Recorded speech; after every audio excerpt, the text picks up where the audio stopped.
Halo semuanya, selamat datang di presentasi kami. Hari ini saya dan teman rekan saya akan presentasi mengenai visualization diikuti dengan live demonstration. Jadi di kelompok kami ada saya sendiri, Raffi Interest, lalu ada rekan saya, Nicholas Sahyadi. Dan presentasi ini untuk mata kuliah uh, operating system. Jadi sebelum kita mulai, kita coba introduksi dulu ya, apa itu sebenarnya virtualization, teknologi apa ini. Jadi virtualization atau virtualisasi intinya adalah proses memecah sebuah komputer menjadi komputer-komputer lebih kecil. Nah, maksudnya apa sih memecah sebuah komputer menjadi komputer-komputer lebih kecil? Itu intinya adalah kita mengambil satu komputer fisik dan secara software atau secara digital kita memecah sumber daya komputer tersebut menjadi bagaikan beberapa komputer-komputer kecil. Dan kenapa ini berguna? Salah satu alasan utamanya adalah karena setiap kali kita menggunakan sebuah komputer, terutama komputer yang berkapasitas atau berkemampuan besar, tidak semua sumber dayanya digunakan dengan efisien atau digunakan dengan sepenuhnya. Jadi dengan kita memecah satu komputer ini menjadi banyak komputer, kita bisa mencapai atau kita bisa menggunakan sumber daya tersebut lebih efisien, dan kita juga bisa melakukan lebih banyak hal dengan hanya satu komputer fisik. Lalu selanjutnya, ya, jadi seperti ini visualisasinya. Satu komputer fisik, di atasnya ada layar virtualisasi, dan di atasnya lagi kita bisa menjalankan berbagai komputer-komputer mini yang memiliki OS atau operating system masing-masing. Nah, jadi untuk keuntungan virtualisasi, pertama adalah basis cloud computing. Jadi kalau misalnya teman-teman tahu, zaman sekarang ada yang namanya cloud computing ya, misalnya seperti Google Drive atau Microsoft Azure. Jadi hal-hal tersebut adalah layanan-layanan online yang digunakan untuk misalnya aplikasi, website, atau fitur-fitur lainnya atau pengguna-pengguna lainnya lah. Nah, mereka semua dilakukan di cloud atau di internet ya, dan itu adalah dan cloud computing itu sangat bergantung pada teknologi virtualisasi. Jadi emang virtualisasi itu bisa dibilang dasarnya cloud computing, dan juga seperti yang saya sudah bilang tadi, penggunaan sumber daya lebih efisien. Jadi misalnya yang biasanya komputer kita menggunakan hanya misalnya 60%, kali ini bisa digunakan 100% dan bisa digunakan untuk berbagai hal yang berbeda gitu. Nah, dengan virtualisasi juga kita bisa meminimalisir downtime, atau kita bisa memaksimalkan uptime aplikasi. Intinya adalah kalau misalnya teman-teman mengerti, downtime yang diminimalisir itu waktu di mana aplikasi tersebut mati atau tidak bisa digunakan tuh semakin dikit. Jadi kita bisa aplikasi itu bisa tersedia lebih sering. Lalu pengaturan yang mudah ya. Kalau misalnya kita memecah menjadi satu komputer menjadi beberapa banyak komputer, kita bisa mengatur persettingan atau pengaturan komputer-komputer tersebut secara lebih mudah gitu. Nah, ada yang namanya hypervisor. Nah, hypervisor ini apa? Hypervisor adalah sebuah software atau perangkat lunak yang kita gunakan untuk melakukan virtualisasi. Jadi hypervisor ini biasanya dia berada di antara komputer fisiknya sendiri dan virtual machine. Nah, virtual machine itu adalah nama lain dari komputer-komputer yang dibagi gitu. Jadi hypervisor ini berguna untuk sebagai batasan atau kayak perantara di antara komputer fisik dan virtual machine-nya.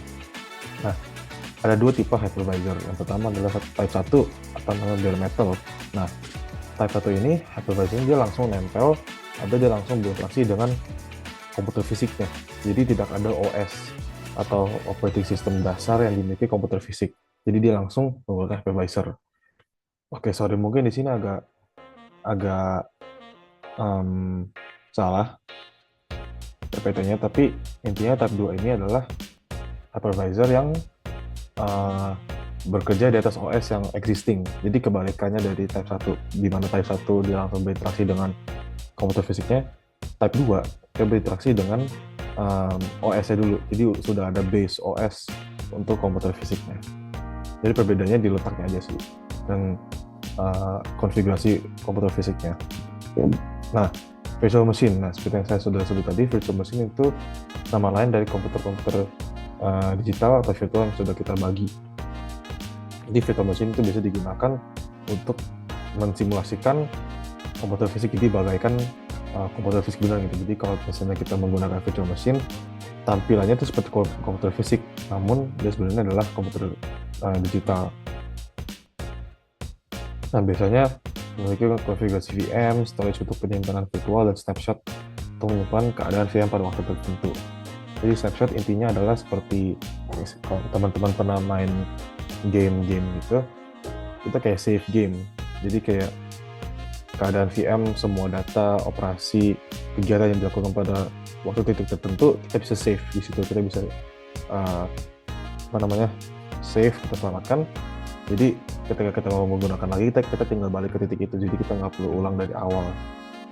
Nah, ada berbagai jenis virtual station. Saya akan jelaskan secara singkat saja.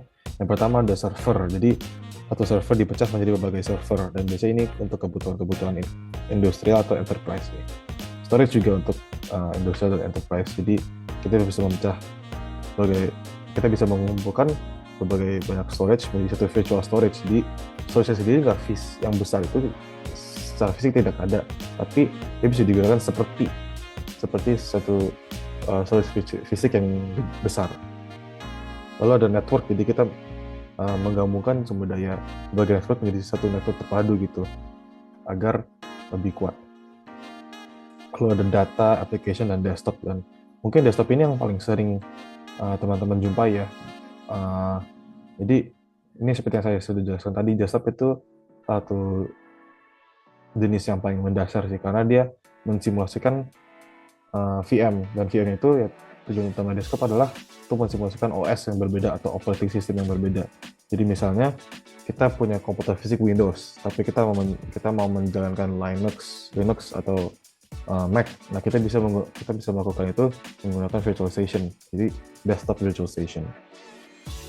Lalu ada memvirtualisasikan aplikasi agar dapat dijalankan di OS yang berbeda, ini juga ada.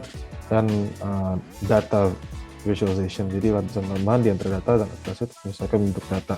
Dan ini menurut saya sih bukan jenis visualisasi yang benar-benar solid sendiri ya, karena dia lebih ke extension untuk aplikasi tertentu. Nah, selanjutnya teman saya Nicholas akan melakukan live demo untuk instalasi Linux Ubuntu menggunakan VMware. Terima kasih. Halo guys, nama saya Nicholas Saidi, dan hari ini saya akan memberikan tutorial bagaimana cara membuat virtual machine Linux menggunakan VMware Workstation Player. Dan bagi kalian yang belum tahu apa itu VMware Workstation Player, nah ini merupakan suatu tool yang mengizinkan kita untuk run sistem operasi apa saja. Nah, sebagai contoh, kita akan membuat Ubuntu operating system secara virtual di host operating system kalian. Dalam kasus saya di Windows 11.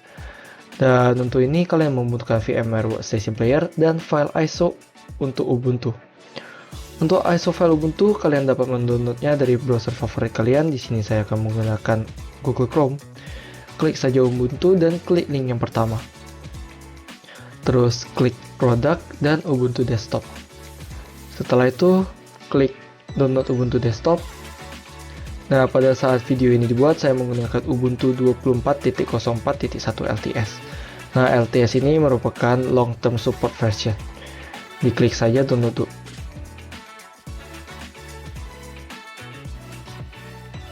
Dan kalian tunggu sampai downloadnya selesai. Di sini saya sudah download selesai, jadi saya akan mengcancel saja.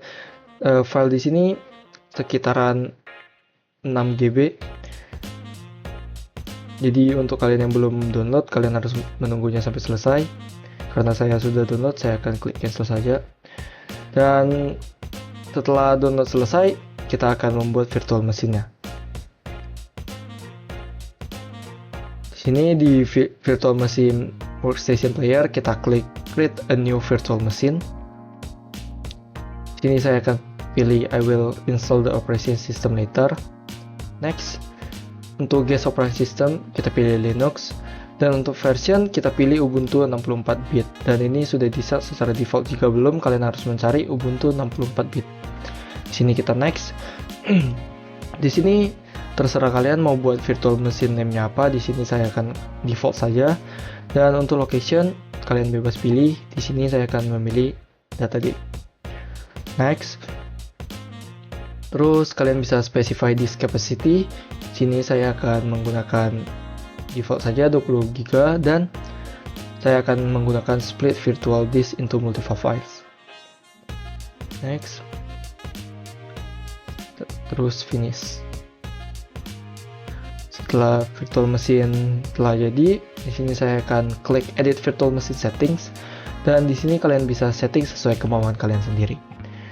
Untuk memori saya akan menggunakan default, tapi ini sesuai dengan kemauan kalian. Itu bebas, kalian bisa pilih. Untuk processor number juga bebas untuk kalian pilih berapa. Saya akan menggunakan default. Dan di sini saya akan menggunakan use ISO image file, dan disinilah kalian pilih ISO files yang sudah kalian download tadi. Terus untuk sisanya kita set default saja. Setelah selesai, kita play virtual machine.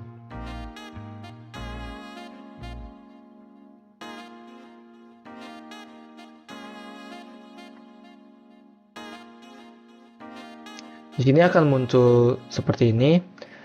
Kita pencet enter saja pada keyboard kita.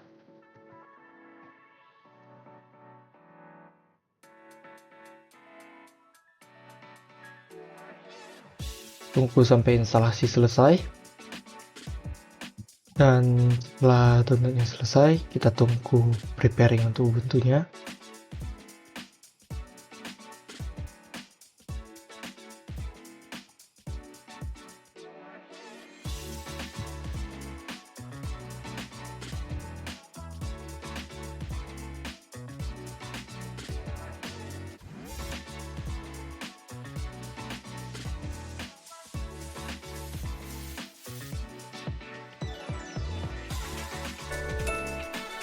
Setelah instalasi selesai, kalian bisa pilih untuk bahasanya. Di sini saya akan memilih bahasa Inggris.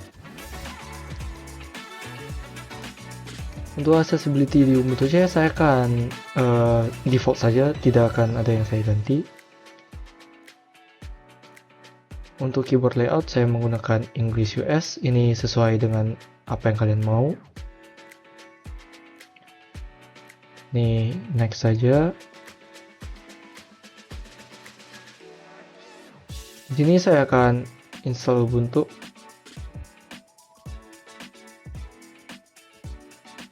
Interactive installation, next. Default. Ini akan saya centang semua.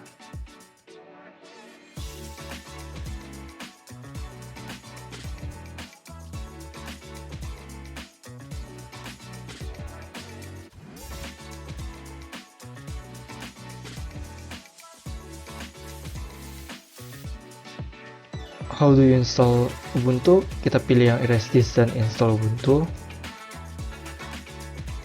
Di sini kita akan create account. Ini sesuai dengan kalian. Untuk your computer name ini juga bisa kalian ubah. Saya akan kasih nama Nicholas saja.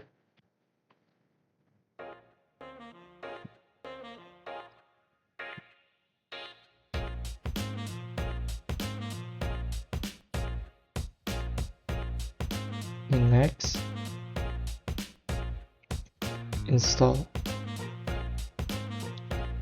Ini akan berjalan seperti ini untuk beberapa menit. Tunggu sampai instalasinya selesai.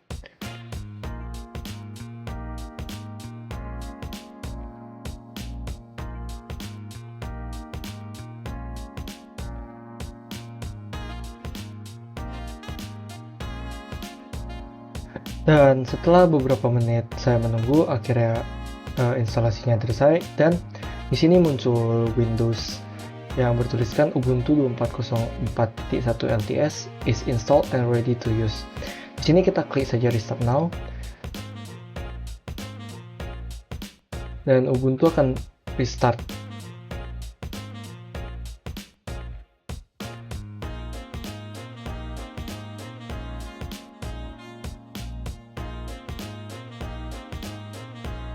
Dan setelah restart selesai, di sini akan muncul yang akun yang telah kalian buat tadi.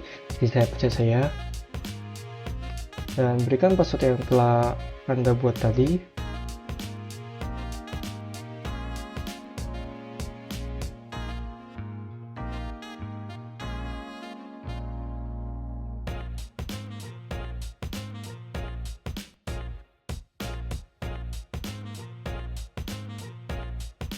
Dan setelah menunggu proses tadi, muncul Windows yang bertuliskan Welcome to Ubuntu. Kita next saja.